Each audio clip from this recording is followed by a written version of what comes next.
हिंदू धर्म ग्रंथों के अनुसार कलयुग 4 युगों सतयुग, त्रेता युग, द्वापर युग और कलयुग में अंतिम युग है।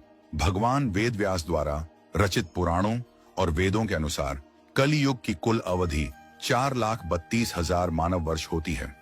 कलयुग की शुरुआत महाभारत युद्ध के बाद मानी जाती है, जब श्री कृष्ण इस पृथ्वी से अपने धाम को प्रस्थान कर गए थे।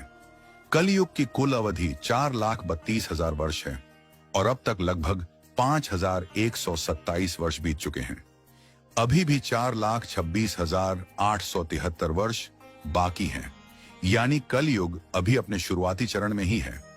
शास्त्रों के अनुसार कलयुग के अंत में भगवान विष्णु का कल की अवतार होगा, जो अधर्म का नाश करेंगे और एक नए सत्ययुग की शुरुआत होगी। शास्त्रों और पुराणों में कलयुग को पाप और अधर्म का युग बताया गया है। इसमें मनुष्यों का नैतिक पतन होगा, धर्म की हानि होगी और समाज में अराजकता फैलेगी। कलयुग में निम्नलिखित प्रकार के अधर्म होंगे।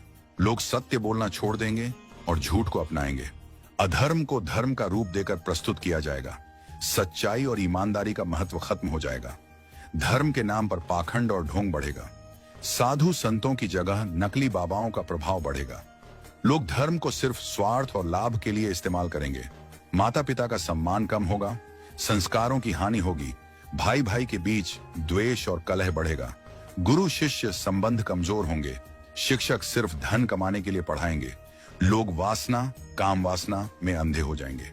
धन और सत्ता के लिए हत्या, छल कपट, धोखा देंगे। चोरी, डकैती, भ्रष्टाचार और अनैतिक आचरण बढ़ेगा। स्त्रियों का सम्मान कम होगा और उनके साथ दुर्व्यवहार बढ़ेगा। समाज में नैतिकता की गिरावट के कारण स्त्रियां सुरक्षित नहीं रहेंगी।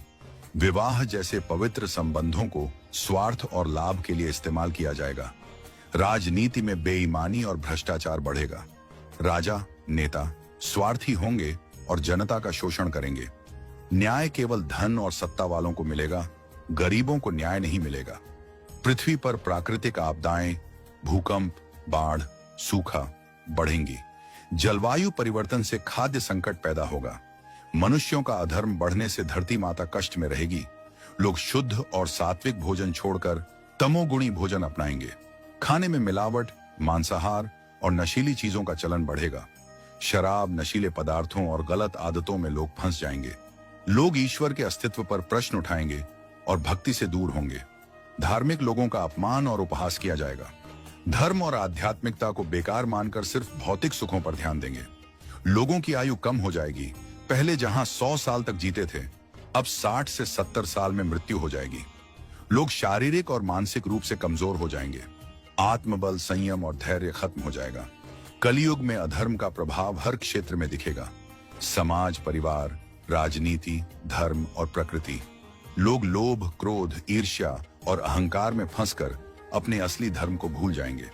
लेकिन फिर भी जो सच्चे भक्त होंगे, वे भगवान का नाम जपकर और धर्म के मार्ग पर चलकर कलयुग के प्रभाव से बच सकते हैं। हरि नाम संकीर्तन ही कलयुग में मोक्ष का एकमात्र उपाय है।